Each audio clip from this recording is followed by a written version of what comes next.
Je sais pas, c'est pas le pod. Ah, podcast. Podcast. Podcast. C'est bon, bien installé? Allez, action, alors on commence. Girl power, hein. La vie est une vague. La vie est un flux. Qu'est-ce qu'un boomer? Hakuna Matata. En fait, on est un peu périmés.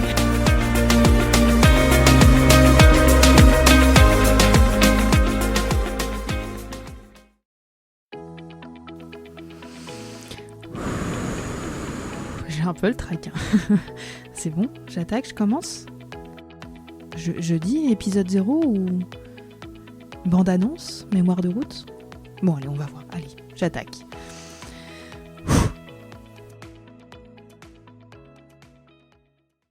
Eh bien ça y est, nous y voilà à ce fameux épisode 0, à cette bande-annonce.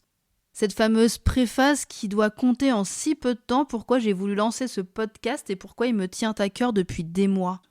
Et surtout pourquoi il s'appelle Mémoire de route. Alors j'ai un peu cherché et j'ai trouvé 2 définitions au mot route. La première, voie de communication terrestre de première importance.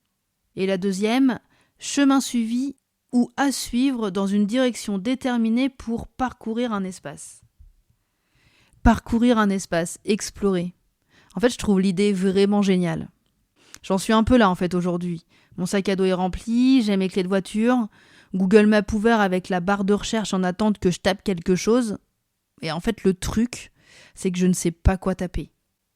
Alors j'ai un peu décidé que pour l'instant, ma nouvelle route, c'est d'écouter les autres, leurs sentiments et surtout leur mémoire.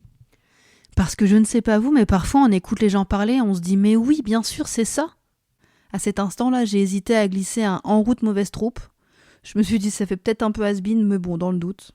Salut à tous, moi c'est Camille, j'ai 36 ans et je cours après le temps depuis des années. J'ai toujours aimé me challenger, créer, entreprendre, chercher à optimiser, rentabiliser le temps comme si à chaque lecture, rencontre ou échange, je devais apprendre quelque chose. Il y a plus de 11 ans, j'ai lancé ma première société. Parfois, je prends des visuels, des textes, des photos d'événements que j'ai réalisés dans le passé et je suis impressionnée, même admirative. Je me demande même si c'est moi qui ai fait ça. Je trouve ça assez canon, mais j'ai l'impression que ce n'est pas moi ou que ce n'est plus moi. Voilà. Bon, en fait, aujourd'hui, j'en suis là. À ce tournant, à ce besoin de prendre un virage, à une nouvelle vague. À cette quête de sens, comme on dit un petit peu aujourd'hui. À ce besoin de souffler et de ralentir. De prendre une nouvelle route, quoi. Alors j'ai signé, j'ai vendu. Une chose qui n'a pas changé en revanche depuis toujours, avoir des idées tout le temps. J'ai toujours voulu organiser, regrouper, fédérer. Partir en vacances à un endroit et vouloir venir y vivre. Visiter un musée et vouloir devenir artiste peintre. Ou alors regarder Capital le dimanche soir et vouloir inventer la nouvelle start-up révolutionnaire. Aujourd'hui encore, tout m'inspire.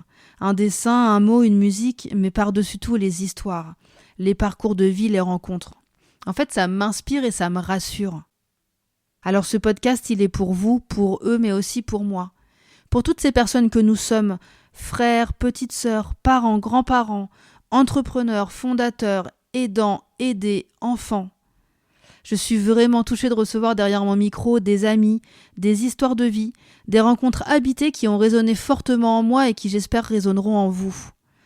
Des chemins de vie de famille émouvants et hors du schéma classique que ce théâtre social nous impose un petit peu aujourd'hui.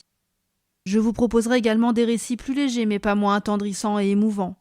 Des récits qui nous apprennent, qui nous évadent. Des parcours professionnels hors du commun, des expéditions, des voyages, des mémoires de route. En fait, je vous proposerai une pause dans votre quotidien. Réalisez que la vie est complexe et que toute cette poudre aux yeux que l'on voit partout n'est qu'illusion, ça fait du bien. Ce n'est pas vraiment instagrammable de ne pas aller bien 365 jours par an. Est-ce que ça rassure les gens de toujours être au top à l'école, en société, au boulot, de sourire, d'être poli, bien habillé ? En fait, on s'en moque. C'est un peu la force de ce podcast, je crois, se sentir moins seul. Parce que moi, toutes ces histoires, elles me font du bien. J'espère qu'elles vous en feront autant qu'à moi. C'est vraiment bon d'être inspiré et rassuré. Alors je vous donne rendez-vous le 15 mai pour le lancement de mes 3 premiers épisodes. J'ai hâte. Hâte que vous écoutiez, hâte de vous lire, hâte de vos retours.